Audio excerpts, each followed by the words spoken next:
Hoje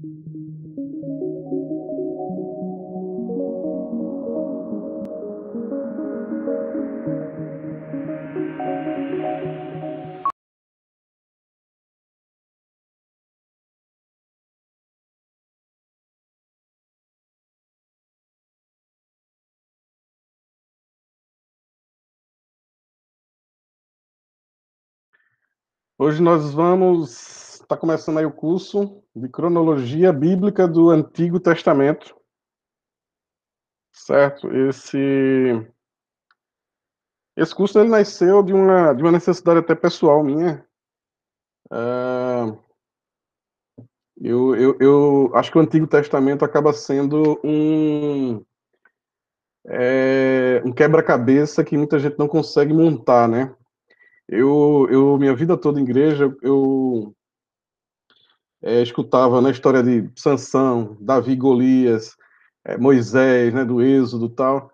Só que na minha cabeça eu não conseguia, não tinha um entendimento, né? Não conseguia juntar, né? Não fazia às vezes sentido como essas histórias se relacionavam.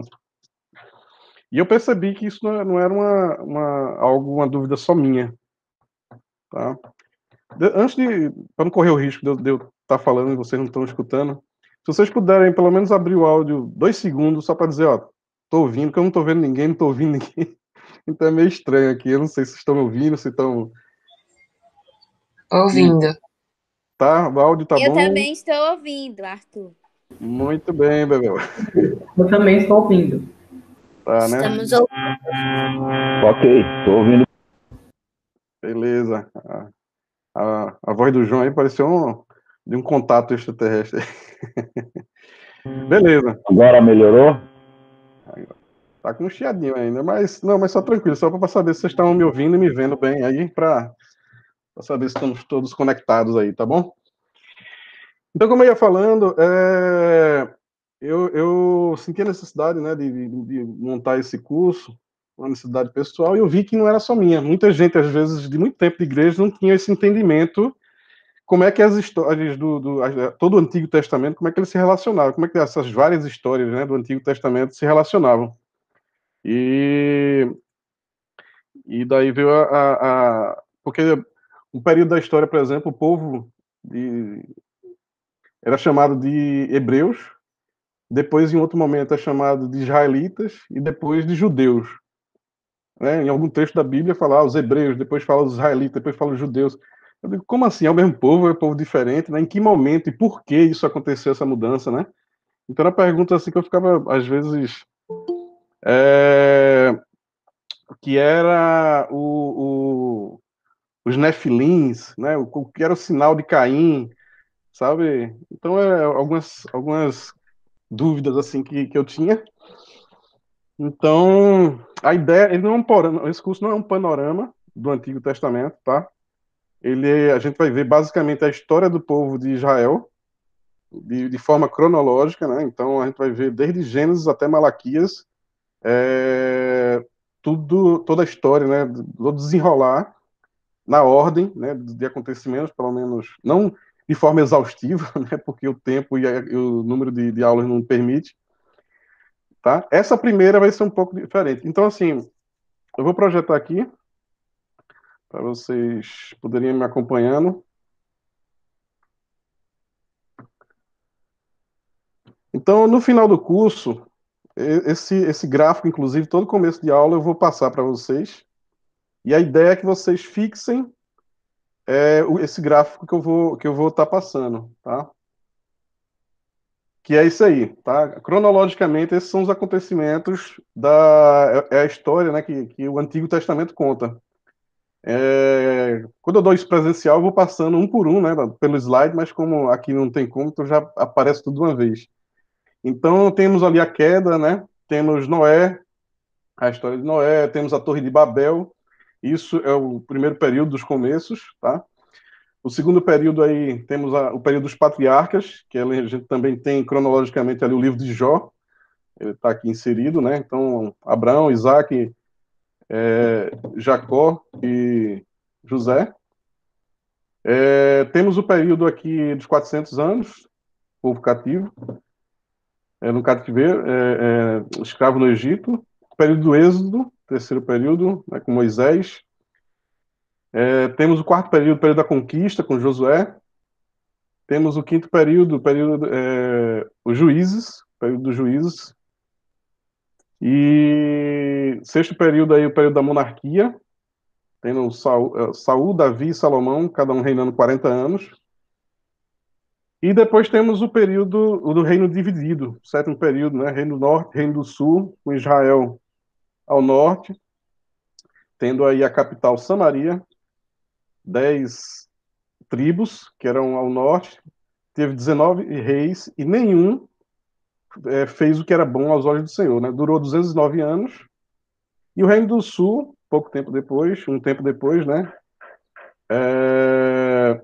Ele teve duas tribos, tá? E 20 reis. Desses 20 reis, 8 eles fizeram o que era bom aos olhos do Senhor, capital Jerusalém, e durou 345 anos. Sim, no Reino do Norte, aqui em cima, em 722, teve a invasão assíria, né? Acabando aí por completo o Reino do Norte. E ficou o Reino do Sul, que em 586 teve o cativeiro babilônico, com 3 saídas, tendo o oitavo período aí do Reino Cativo, Daniel, Ezequiel e Jeremias, 70 anos exilados, e aí o período do retorno, tá? Tô passando bem rápido aqui, porque depois a gente vai ver isso com mais calma, mas assim, isso aqui é o que a gente vai estar vendo, né, todo esse curso. E por fim, como bônus, né, a gente vai ver os 400 anos de silêncio. Aqui tem um gráfico que compreende aqui ó, os 400 anos de silêncio, mais abaixo. Né? Então aí a gente tem toda a história do Antigo Testamento, de forma cronológica, do que aconteceu, dos acontecimentos, do que a Bíblia relata, tá? E na última aula a gente vai ver os acontecimentos dos 400 anos de silêncio, que também é bem interessante e traz uma compreensão bem legal, tá? Mas, então assim, como é que vai ser a divisão das aulas? Essa primeira, como eu falei, vai ser um pouco diferente, já vocês vão entender por quê. A partir da segunda aula, a gente vai ver o primeiro e o segundo período, que é o da origem dos patriarcas. Depois, o terceiro e quarto período, o período do Êxodo e da conquista, com Josué. Na quarta aula, a gente vai ver o quinto período dos juízes. Na quinta aula, o sexto período da monarquia. Na sexta aula, o sétimo período do reino dividido, reino do norte e do sul. Sétima aula, o oitavo e o nono período, né, com o reino cativo e o retorno, a saída para o cativeiro babilônico e o retorno. E, por fim, o período interbíblico, né, que é chamado os 400 anos de silêncio. Ok? Então, esse vai ser o nosso cronograma do todo o curso, que a gente vai estar finalizando aí em outubro. Ok? Vamos orar para a gente começar o que está programado para a aula de hoje, tá bom? Então, vou orar. Senhor nosso Deus Pai, muito obrigado pelo privilégio de servir. Obrigado, Senhor, pela oportunidade que temos de estudar a Tua Palavra. Abre nossas mentes, nossos corações para aquilo que Tu separaste para ensinar para nossos corações hoje.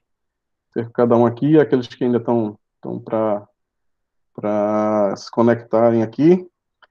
E me ajuda, Pai, na explanação aqui dos Teus ensinamentos. Em nome de Jesus, amém. Bom, gente, hoje, como a gente vai estudar a Bíblia, tá? Hoje, a aula de hoje, ela é, na realidade, uma base que a gente precisa criar, tá?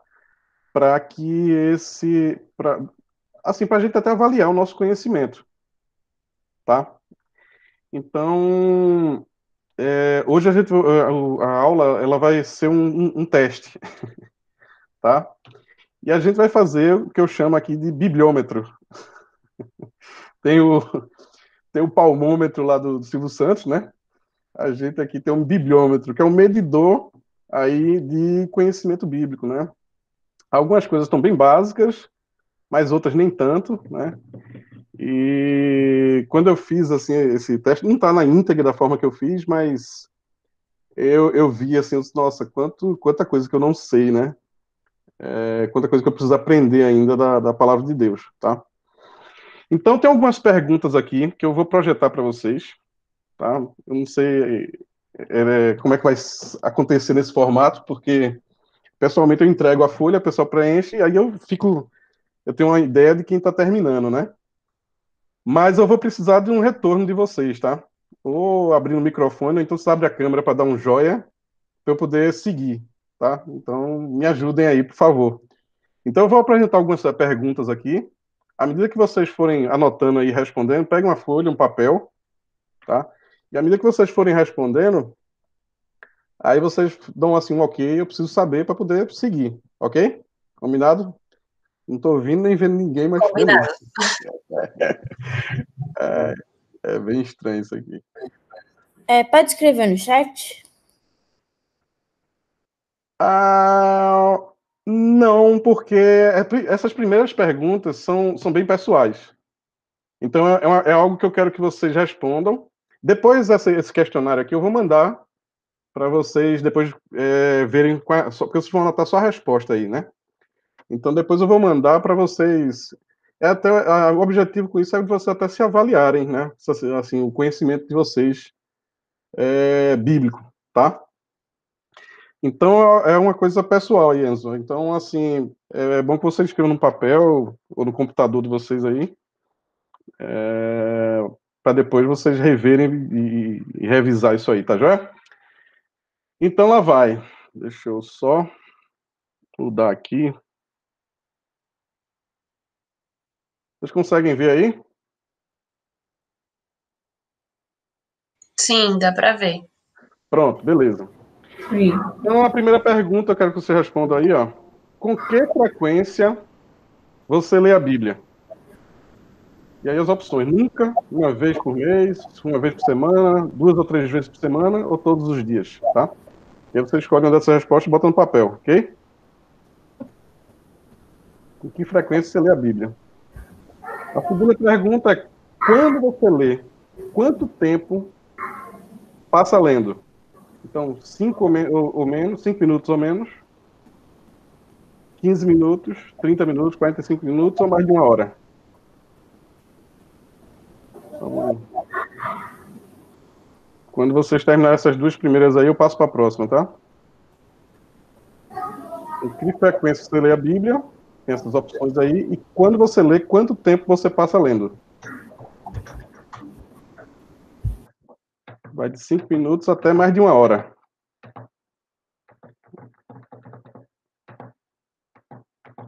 Ok? Lembrando que eu só vou avançar quando vocês me derem um ok.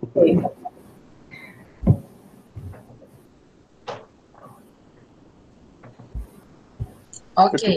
Eu queria até, eu não sei, né, quando se prepararam, mas eu acho que talvez fosse mais dinâmico se fizesse ao contrário, né? Travasse o som e abrisse o áudio, porque aí vocês davam um joinha e só sugestão, tá, gente? Mas quem puder aí, seria interessante. Ok, Arthur, já respondi. Ok? Podemos avançar? Quem não responder? Manda bala. Então, beleza. Eu vou encaminhando aqui. Aí tem essas outras perguntas aí, ó. Aí, no caso, né, como vocês não estão inscritos, vocês vão ler. Tá dando para ver aí bem? Ou ficou pequeno? Tá dando. Tá dando, né? Pronto. Marque a razão abaixo que expressa por que você não lê a Bíblia mais do que tem feito, né? Para aqueles que depende da resposta da anterior, né? Então tem as opções aí. A Bíblia parece não ser relevante em minha vida. A Bíblia parece confusa e difícil de ser entendida. Não sei como fazer com que ela faça sentido. Vocês podem até numerar aí, né? 1, 2, 3, e aí coloca o número, ou então os números, pode ser mais de uma, que vocês escolherem, tá? São 1, 2, 3, 4, 5, 6, 7, 8, 9. São 9 opções. Então, se você escolheu, por exemplo, a 2 e a 3, aí você bota 2 e 3, tá? Para saber. Como eu falei, depois eu vou mandar e vocês vão saber qual é.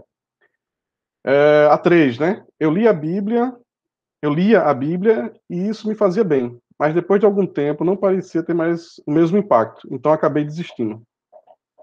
Tá? Isso aí há razões que expressam porque não li a Bíblia mais do que tem feito.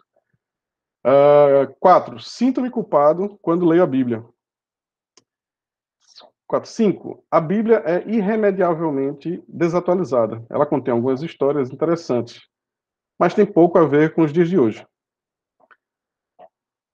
6. Confio em meu pastor para me explicar a Bíblia. Se preciso saber de algo, ele me dirá. 7. Tenho dúvida quanto à confiabilidade da Bíblia. 8. A Bíblia está cheia de mitos e meias-verdades. Por que estudar algo que não tem credibilidade? E 9.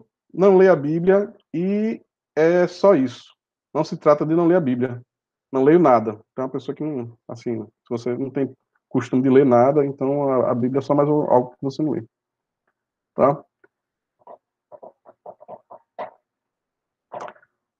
Mais uma vez, vou precisar do ok de vocês se eu posso avançar, tá? Pode sim. Ok. Talvez fosse mais outras pessoas. Pode avançar, sim. Beleza, então. Vamos embora. Estou mais rápido que... Agora, agora para vocês responderem. Agora que começa. Essa primeira parte aqui, ela é mais, assim, para vocês avaliarem, tá? Inclusive, quando eu fiz, me fez refletir em quanto tempo eu estava investindo em ler a Bíblia na época, né? Eu disse, poxa, eu fiquei bem decepcionado no momento, tá bom? Agora sim, o conhecimento bíblico, né? Assim, perguntas de conhecimento. Então, quantos livros tem a Bíblia?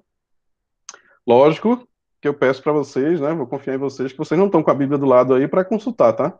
É prova sem consulta. Tá bom? Então, quantos livros tem a Bíblia? Ok? Colocaram? Beleza. Letra B. Quantos livros tem o Antigo Testamento? Também coloquem aí no papel e anotem, tá bom? Letra C. Eu vou seguindo, e aí, se tiver muito rápido, aí vocês dão um freio em mim, tá bom?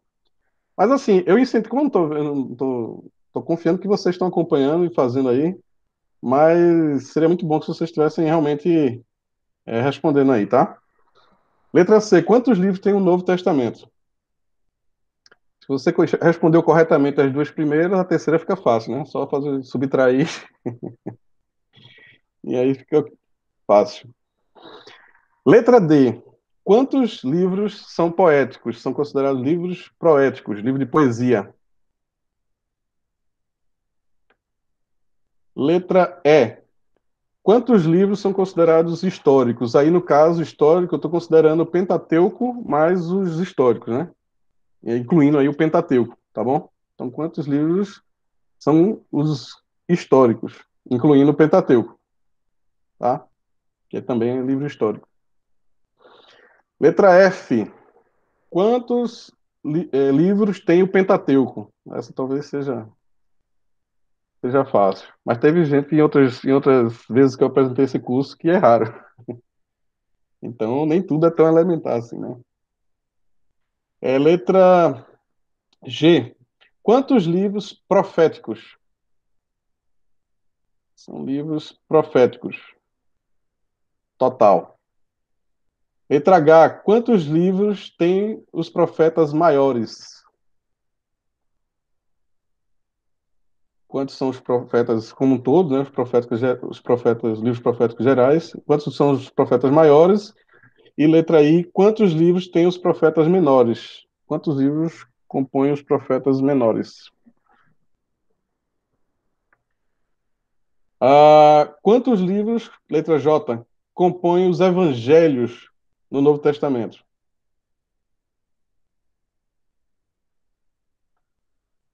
Letra K. Quantos livros compõem os sinóticos no Novo Testamento? E aí é preciso saber o que são livros sinóticos, né? Letra L. Quantas epístolas são atribuídas à autoria do apóstolo Paulo? Também respondam aí. Tá. Seguindo aqui. Questão 5 aqui. O que você conhece da Bíblia? Aqui é a questão de verdadeiro e falso. Conseguiram responder? Está muito rápido, tranquilo? Posso seguir?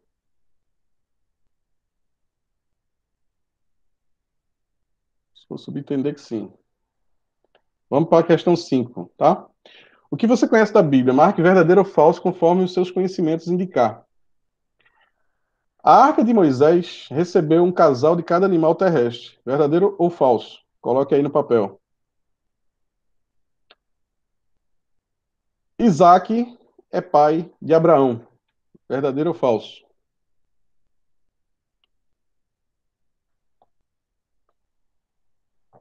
Davi foi o autor do livro de Salmos.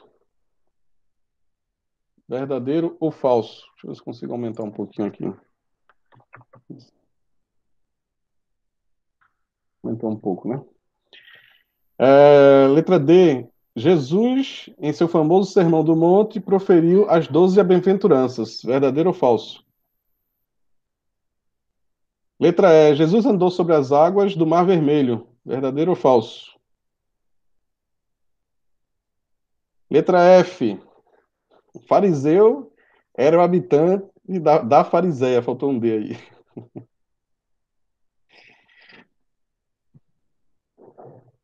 E letra G. Jesus disse: há maior felicidade em dar do que em receber. Mais uma vez, eu conto, né, com vocês para que não consultem, né? Isso aí é para responder de cabeça, tá bom? É para ver conhecimento que vocês têm sem consulta, assim, sem esperar, né? De surpresa, tá certo? Muito bem, vou seguir aqui. Sexta questão. Qual era a função de um sacerdote? Aí marcar uma dessas três opções, né? Letra A. Servir como líder no culto a Deus, sendo um intermediário entre Deus e o povo. Letra A, né? Letra B. Liderar nas decisões financeiras e guiar o povo rumo à maturidade espiritual. Letra C. Responsável pelos sacrifícios e para celebrar casamentos no tempo de Moisés. Então, marque aí a alternativa que você acha que era a função de um sacerdote. Tá?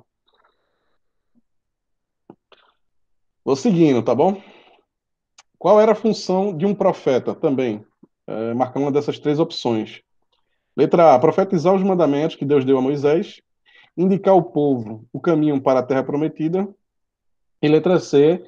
Servir de instrumento para informar o povo o que Deus tinha para falar para eles. Uma dessas três opções aí, marque a que você achar que era a função de um profeta. Profetizar os mandamentos que Deus deu a Moisés, indicar ao povo o caminho para a terra prometida e servir de instrumento para informar o povo o que Deus tinha para falar para eles. 8. O que continha dentro da Arca da Aliança? Letra A, as tábuas da lei, ouro, incenso e mirra. Letra B, as tábuas da lei, a vara de Arão e um vaso de maná. E letra C, as sagradas escrituras do Antigo Testamento, tábuas da lei de Moisés e um vaso de maná. Ok? Conseguiram responder tudo? Sim, consegui. Muito bem. Mais alguém? Como eu falei, gente, a gente está tanto tempo longe, eu tô carente, eu preciso ouvir vocês, hein? Por aqui também consegui. Conseguiu, beleza. Alguém quer que eu volte a uma pergunta que passou? Foi muito rápido? Não, tranquilo, pode seguir? Se caso vocês não tenham conseguido fazer agora, vocês depois peguem isso em casa e tentem, tá bom? Depois que eu mandar lá no grupo, ok? Então, gente, muito bem. A gente não vai ficar sem resposta. Agora a gente vai responder cada pergunta dessa, tá bom? E aí vocês conferem aí no gabarito quem acertou, tá bom? Então vamos lá. Primeira pergunta: quantos livros tem a Bíblia? Quem respondeu aí? Sem consultar. 66. E aí, quem concorda, quem discorda? Eu coloquei 66 também. Minha gente, 66. E aí, mais alguém?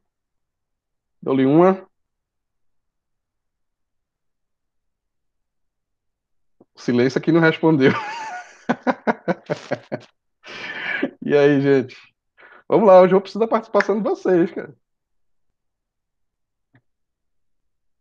Não, se você não participar, ela vai demorar mais um Coloquei pouco. 66. 66, beleza. Vamos participar. Hoje a aula é bem interativa, tá bom? Muito bem, temos 66 livros na Bíblia, tá? Segunda pergunta é: quantos livros tem somente o Antigo Testamento? Então, 66 tem a Bíblia como um todo. Só o Antigo Testamento, quantos livros tem? Eu coloquei 39. E aí, quem concorda, quem discorda? Eu também coloquei 39. Estou confiando que vocês não estão consultando, hein? Sem cola, sem cola. Sem cola. Mais alguém discorda, concorda? Eu preciso pelo menos vamos estabelecer 3 participações mínimas aqui. Enquanto 3 não responderem, eu sigo. Concordo. Concordo, pronto. 39. Próxima pergunta. Aí fica fácil, né? 66 menos 39? Quanto 27. Olha, o pessoal tá bom de matemática, hein? Se fosse ao vivo, vocês iam gostar mais dessa aula, porque quem responde certo, eu normalmente levo uma caixinha de bombom e vou jogando para quem acertar, entendeu? Mas, ó, tá virtual, então vocês vão ficar sem bombom dessa vez. Mas depois eu pago retroativo, tá bom? Muito bem, 27 livros. Então temos 66 livros no total, 39 no Antigo Testamento e 27 no Novo Testamento, tá vendo? Pode ser para alguns, pode ser uma resposta, um conhecimento fácil, mas pelas minhas pesquisas, poucas pessoas na igreja sabem quantos livros tem, Antigo, Novo e o total, né? Então a ideia também de hoje é a gente entender como é que está estruturada a Bíblia, tá? Em Antigo, Novo, profetas maiores, menores, e a gente hoje vai ter esse conhecimento aí, tá? Próxima pergunta: quantos livros são poéticos? Ui, agora a coisa vai apertar, hein? Livros de poesia. Quantos livros são considerados poéticos? E agora? Sem consultar, hein, gente? Olha, eu só lembrei de 4. 5. E aí, quem mais? Preciso mais de uma. 5. 5. Muito bem. E aí, quais são eles? Quem saberia dizer?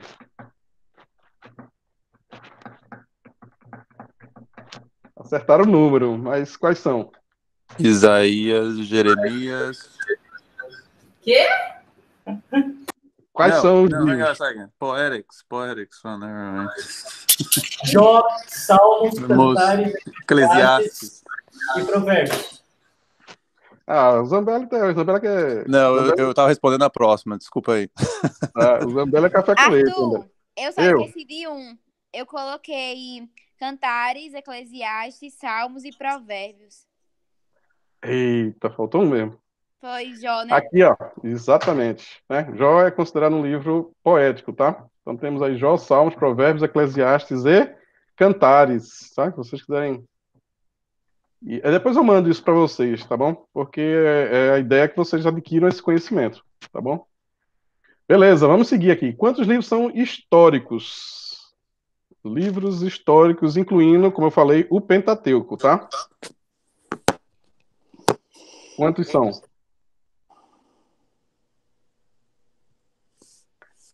E agora? Agora a coisa começa a apertar. Quantos livros são considerados os livros históricos, incluindo o Pentateuco? E agora? Dou-lhe uma, dou-lhe duas, dou-lhe três, vou responder, tá bom? São, só por causa do nosso tempo aqui, 17. Tá? Quais são eles? Os 17 primeiros livros da Bíblia são os livros considerados históricos, tá bom? são os 17 primeiros livros da Bíblia, que vai de Gênesis até Ester, ok? E agora, eu acho que essa é fácil, né? Quantos livros tem o Pentateuco? Ó, Pentateuco. Sim. Eita, essa até a Nara respondeu. Quem mais? Eu coloquei 5 também. Muito bem. 5. Quais são eles? Essa é mais fácil. Gênesis, Êxodo, Levítico, Número, Deuteronômio. Muito bem, Bebel. Os 5 primeiros livros da Bíblia, né? Muito bem. Temos aí o Pentateuco, né? E próximo, quantos livros são proféticos? Os livros proféticos.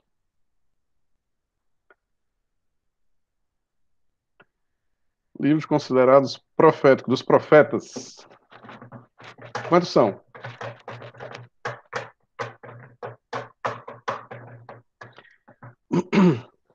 Seis,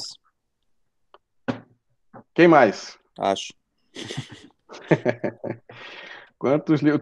Todos os proféticos, tá? Eu tô falando. Todos os proféticos. Quem mais? Ninguém quer Cinco, arriscar. seis? 5 ou 6? Alguma coisa assim. Tô perto. Ó, o João respondeu aqui no chat 17. 17.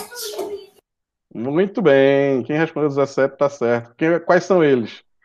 Vai de Isaías a Malaquias. São os últimos 17 livros do Antigo Testamento.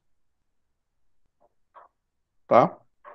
São os últimos 17 livros do Antigo Testamento. Daqui a pouco vocês vão ver como vai ser fácil vocês identificarem essas divisões. Tá? Próxima pergunta. Quantos profetas são maiores? São considerados são os profetas maiores? Desses 17, quantos são os maiores? Esse que é o 5 ou 6. Acho que 5 ou 6 são os maiores, né? 5. 5. A minha esposa aí representando para salvar a família. Muito bem. 5. Quais são eles? Os 5 profetas maiores. Os 5 primeiros da lista que você mandou.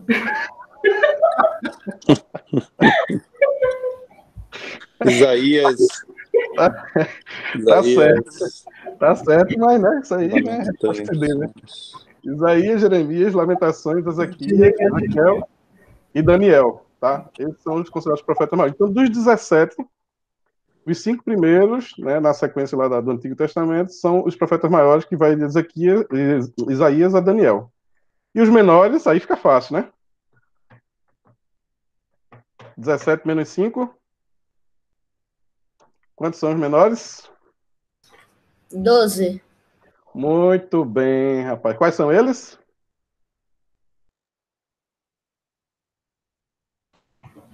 Oséias, Joel e até o final. Então a gente pega aí de Oséias, vai de Oséias até Malaquias, tá? São os 12 últimos. Então, os 17 últimos livros do Antigo Testamento são os considerados livros proféticos. Os 12 últimos são os profetas menores, né? E os 5, antes desses 12, são os profetas maiores, tá bom? Então, ó, aqui a gente tem um quadro que talvez facilite a gente entender. Nós temos aqui o livro, o Pentateuco, os livros da lei, são 5 livros, 5 primeiros livros da Bíblia. Ele, com os 12 na sequência, né, que vai de Josué até Ester, são os livros históricos, mas os livros do Pentateuco também são considerados históricos. Então, nós temos o histórico incluindo o Pentateuco, né? Temos o Pentateuco e temos os livros de história, que é de Josué até Ester.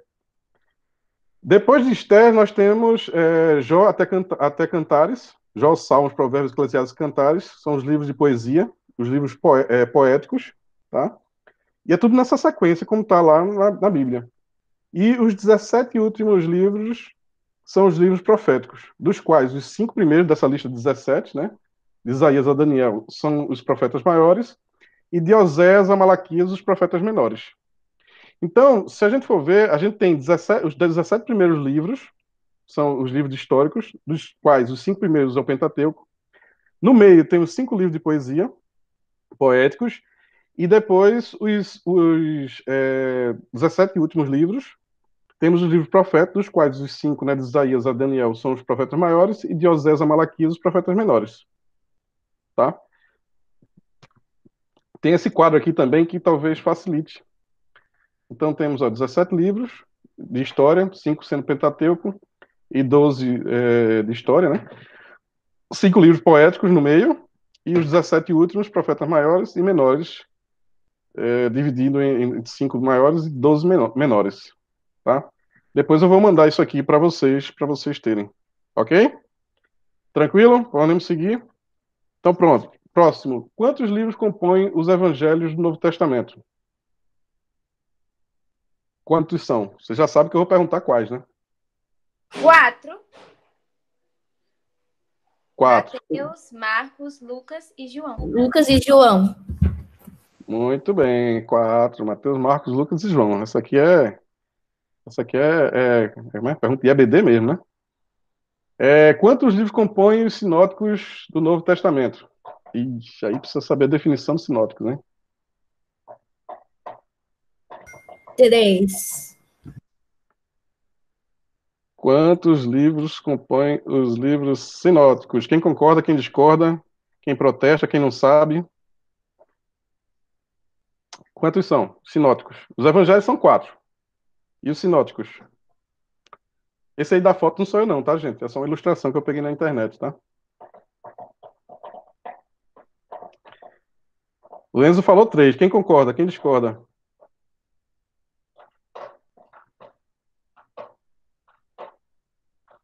Alô? Eu não lembro o que são sinóticos. Exatamente. Então, ó, são 3, né? Quais são eles? Mateus, Marcos e Lucas. E a Bebel fez uma pergunta muito interessante, né? O que são, né, os livros sinóticos? Para saber quais são, a gente precisa saber o que é. O que é evangelho sinótico ou sinóptico, né? É um termo que designa os evangelhos de Mateus, Marcos e Lucas, por conterem uma grande quantidade de histórias em comum, na mesma sequência, e algumas vezes utilizando a mesma estrutura de palavras. Então, Mateus, Marcos e Lucas, eles relatam, eles têm, né, nos evangelhos dele, o mesmo relato do mesmo evento. Tá? Então, uma cura que Jesus fez, Mateus, Marcos e Lucas relataram aquela mesma cura, só que de perspectivas diferentes. Por isso são chamados sinóticos, porque eles contam, apresentam, né?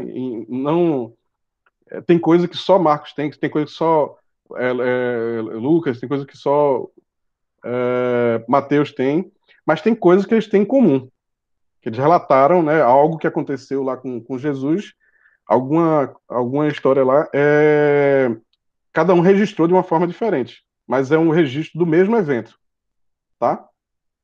Então, são considerados sinóticos por causa disso, porque eles têm um registro do mesmo acontecimento, ok? Então, vamos seguir. Tá difícil de vocês acompanharem aí, porque vocês não têm um papel, né?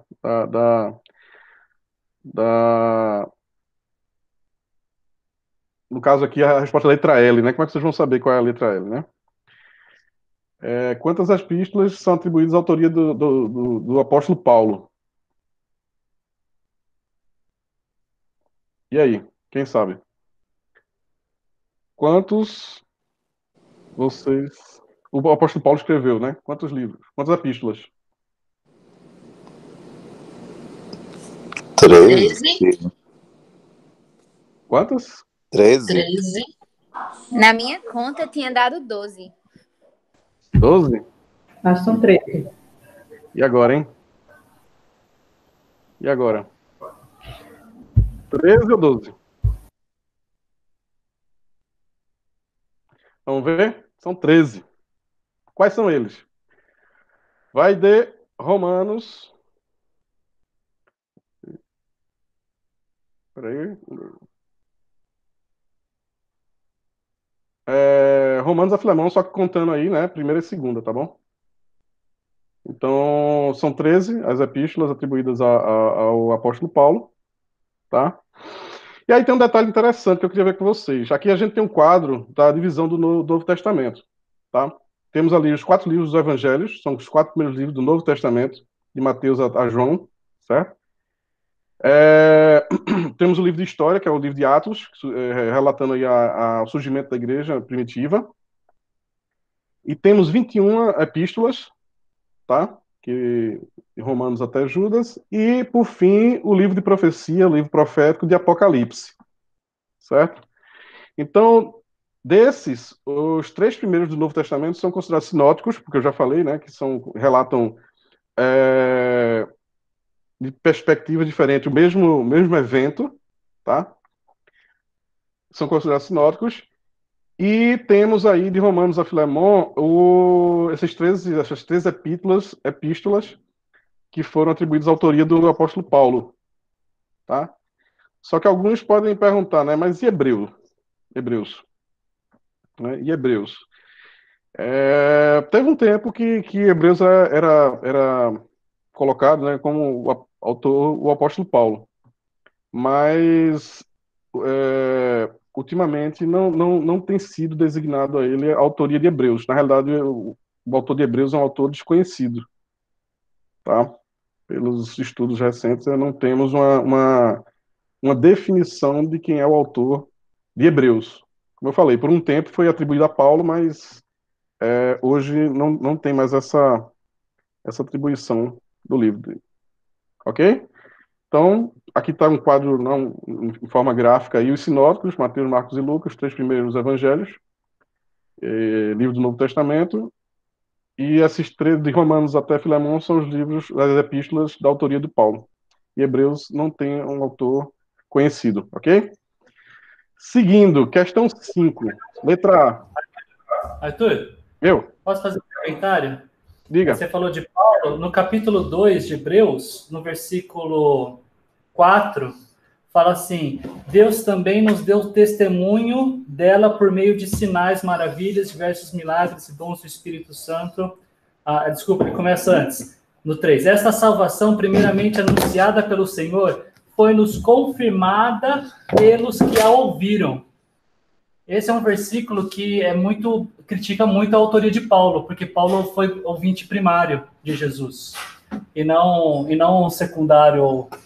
Por isso aí, dificilmente tenha sido Paulo que, pelo menos por esse versículo. Muito bem. Excelente acréscimo aí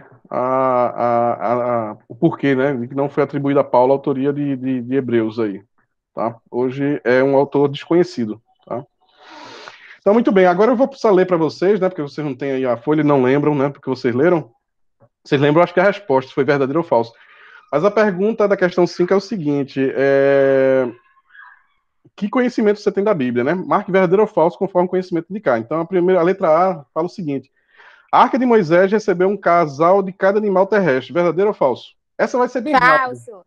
Essa vai ser bem rápida. Então, se vocês puderem abrir o microfone e deixar aberto o frangino, vai ser melhor, tá bom?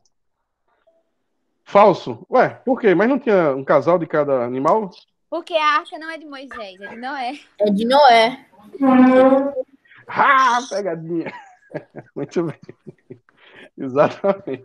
Isso é para saber se vocês estão prestando atenção. Confesso que eu ainda marquei verdadeiro, né? Mas quando eu observei o nome... Pois é. Então, ó, tá lá em Gênesis 7, né, de 1 a 5, tá bom? A referência aí. Então, letra B, vamos lá, bem rapidinho. Letra B, Isaac é pai de Abraão. Verdadeiro ou falso? Falso. Falso. Falso. Contrário. Muito bem, falso. Letra C, Davi foi o autor do livro de Isaac, na realidade, é filho de Abraão, né?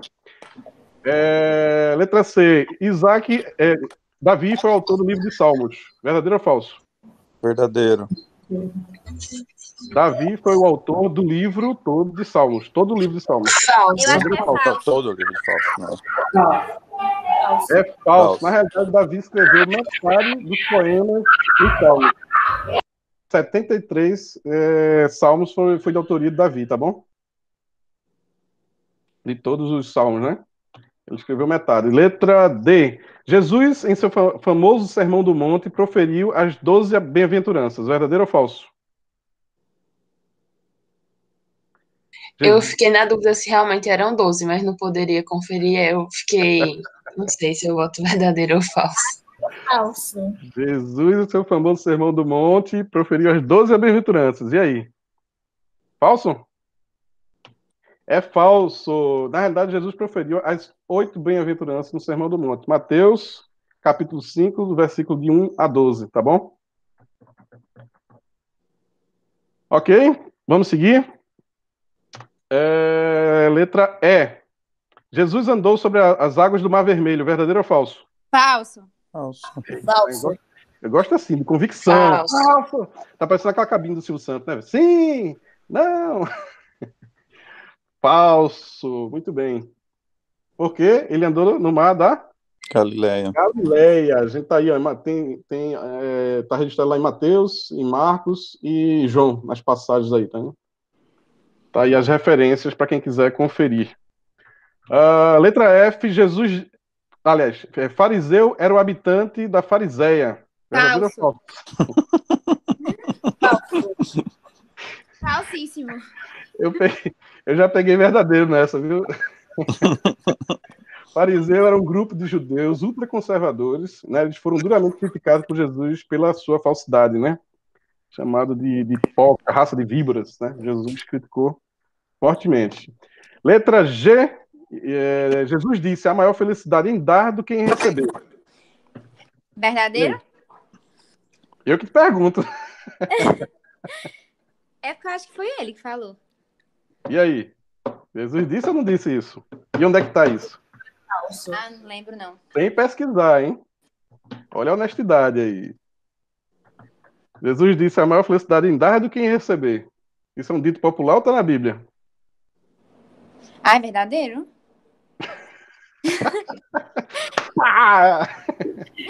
E aí, quem mais chuta com ela? É falso. É verdadeiro, gente. Ai, que Em bom. Atos, versículo 20, capítulo 20, 35. Na realidade, inclusive quando eu apresentei isso aí, o cara falou: mas foi fulano falando. Vamos abrir lá. Eu vou ler a passagem para vocês, porque quando eu apresentei isso, ele falou: mas a Bíblia não fala. Atos 20, 35. 35. O que é que tem lá? Tem assim, ó. Tenho-vos mostrado em tudo que, trabalhando assim, é menester socorrer os necessitados e recordar as palavras do Senhor Jesus. Mais bem-aventurado é dar do que receber. Então, aí Lucas, né, falando assim, olha, recordando a palavra do Senhor Jesus. Ele está citando algo que Jesus disse.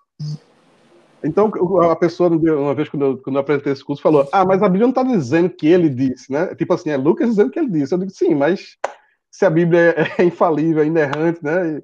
E se Lucas falou, é porque é algo que aconteceu, né? Então, na realidade, ele citando que Jesus disse: bem-aventurado é dar do que é receber, tá? Atos, capítulo 20, versículo 35, ok? Podemos seguir? Próxima questão. Opa, deixa eu só ver aqui. Qual é a função de um sacerdote? Então, a letra A tinha assim: servir como líderes no culto a Deus, sendo intermediário entre Deus e o povo. Letra B, liderar nas decisões financeiras. Deixa eu até projetar aqui, né? Porque vocês relembram. Aqui, ó. Aqui. Dá para ver aí, né? Qual é a função de um sacerdote? Letra A, servir como líder no culto a Deus, sendo um instrumento. Letra A, B ou C? Leiam aí e me falem. Eu coloquei letra A. Certo. Quem mais? Quem menos? Letra A também. Servir como líderes no culto a Deus, sendo intermediário entre Deus e o povo. Dou-lhe uma, dou-lhe duas. Dou-lhe três. Letra A. Muito bem. Existia, né, gente, o sacerdote. Isso também foi outra coisa, assim, eu sempre ouvi, né, na EBD, quando eu era criança, sacerdote, profeta, mas eu digo, cara, quem são esses caras, né? O que é que eles faziam, né? Qual era o papel deles, né? Então existia um sumo sacerdote, aí está a vestimenta, né, do sumo sacerdote, essa maior aqui. Eu não sei se dá para ver direito, está um pouquinho clara a imagem, né? Mas ao lado aí, menor, está a veste de um sacerdote comum. E eles eram responsáveis pelo ritual, né, religioso, né, cultual, tá? Então eles aqui que eram responsáveis por preparar, e tinha uma vestimenta específica aí, né? E teve início com Arão, o irmão de Moisés. E durou cerca, sabe quanto, o sacerdócio? 1000 anos. Eles não podiam rasgar a roupa em sinal de tristeza ou luto. Se vocês quiserem anotar, tem lá Levítico 21:10. Tá? O próprio irmão de Moisés, né, Arão, o próprio Arão, ele não pôde fazer isso quando seus 2 filhos, né, eles foram fulminados, Nadab e Abiú. Ele não pôde fazer isso, né, por ser sacerdote, tá? Era um costume na época de rasgar as vestes com uma simbologia de tristeza, né, de luto. A gente vê Jó fazendo isso, né, quando recebe a notícia lá dos seus filhos e tudo mais, ele rasga as vestes, joga pó na cabeça. E ele tinha também como função um dos sacrifícios, né, era derramar o sangue no propiciatório, tá? O que era o propiciatório? Era na tampa da arca da aliança. Quem sabe o que isso significava? Qual era a simbologia disso? Do sacerdote fazer isso? Alguém saberia dizer? Uma das atribuições dele é isso, vai fazer o sacrifício, pegar o sangue lá e derramar em cima da tampa ali da Arca da Aliança, né? Que era o propiciatório, tá? Propiciação é alguma coisa que leva alguém a perdoar uma ofensa recebida ou proceder misericordiosamente para com o ofensor. Então, o que é que a gente merecia? A ira de Deus. Tá? O sacerdote, quando ele fazia isso, ele tinha a questão de, assim, com esse ato, né, de derramar o sangue, o sacrifício ali no propiciatório, ele, ao invés de a gente receber de Deus o que nós merecíamos, que era a ira de Deus, em vez de ele olhar para nós com ira por causa dos nossos pecados, ele, por causa desse ato, através daquele sangue, simbolizando, inclusive, apontando para o sacrifício perfeito de Jesus na cruz, ele fazia, aquilo ali fazia com que Jesus olhasse para nós com misericórdia. E a sua ira era aplacada, né? Tá? Então o sacerdote ele tinha essa função para que para que Deus com isso, né, a gente se tornasse propício para ter um relacionamento com Ele, porque Deus ele não se relaciona com o pecado. Tá bom? Ok? Dúvidas? Questões? Não? Posso seguir? Então, beleza. Vamos ver aqui. Vamos lá. Questão 7. Deixa eu projetar aqui para vocês. Vai. Questão 7. Qual a função de um profeta? Letra A, B ou C? Dá para ver aí, né? Letra C. Servir de instrumento para informar o povo que Deus tinha para falar para eles. Quem concorda, quem discorda? Eu concordo. Todo mundo vai nascer aí? Eita, é bom assim, porque quando erra todo mundo junto, né? O povo de Deus é unido. Mas dessa vez vocês acertaram juntos. Muito bem. Letra C. Servir de instrumento para informar o povo. O profeta, ele era a boca de Deus, tá?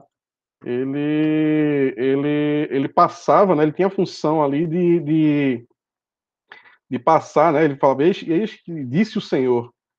Ele era a boca de Deus para o povo. Então Deus, ele falava através do profeta aquilo que ele queria, a sua vontade para o povo, ok? Questão 8. Deixa eu projetar aqui. E afinal, tá? Para a gente encerrar. O que continha dentro da Arca da Aliança? Essa é mais cabulosa. O que continha dentro da Arca da Aliança? Uma vez que a Arca da Aliança era usada como propiciatório para o sacrifício, né, que o profeta, o sumo sacerdote fazia ali, né, para nos tornar propício a um relacionamento com Deus, né, através do derramamento do sangue, simbolizando o sacrifício perfeito de Jesus. Dentro da Arca da Aliança, continham 3 elementos. Quais eram? Letra B? Eu Letra não B. sei ao certo, mas eu chutaria na B. A B, as tábuas da lei, a vara de Arão e um vaso de maná. Mais alguém? Alguém concorda? Alguém discorda? Ninguém? Muito bem, deixa eu projetar aqui. Letra B, tá? Então aí a gente tinha as tábuas da lei, a vara de Arão e um vaso de maná. E o que representava? Qual era a simbologia de cada elemento desse? Tá? As tábuas da lei era o mandamento de Deus. Representava assim o que Deus, o direcionamento de Deus para o seu povo. Tá? Era o norte, né? A ser seguido. A vara de Arão representava ali, simbolizava a autoridade de Deus, a justiça de Deus. Tá? Outro elemento dentro da Arca da Aliança. E o maná era a providência de Deus, era o cuidado de Deus para com o seu povo. Então, dentro da Arca da Aliança tinha esses 3 elementos. A tábua, né, até eu coloquei aí o que mais ou menos seria, lógico que a gente não sabe na íntegra, né, mas eu peguei três imagens assim do que poderia ser mais ou menos a arca. Existe o registro aí lá em Êxodo 25, do capítulo 10 ao 22, tá? Um registro sobre a arca, dando mais detalhes. E tinha esses 3 elementos aí representando, né? As tábuas da lei, o mandamento de Deus, que é o direcionamento de Deus para o seu povo. A vara de Arão, que é a autoridade de Deus, ali no meio do seu povo. A justiça. A arca, ela representava ali a própria presença de Deus no meio do seu povo. E o maná, que era a providência de Deus, que era o cuidado de Deus para com o seu povo. Então, esses 3 elementos eram o que tinha dentro da Arca da Aliança, tendo cada um representando, né? Simbolizava isso, tá? Eu só perdi de esclarecer uma coisa, eu queria voltar um pouquinho, tá? Quando eu falei aqui, ó, dos profetas maiores e menores,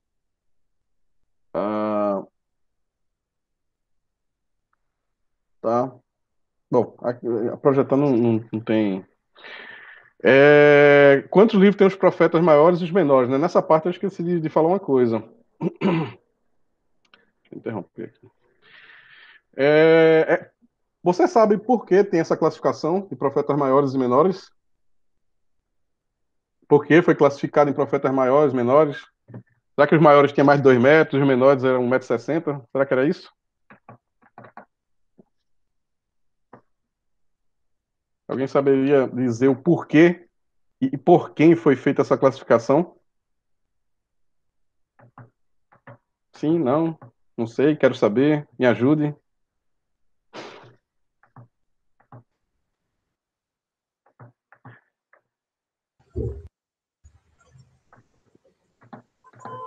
É por causa do tamanho dos livros?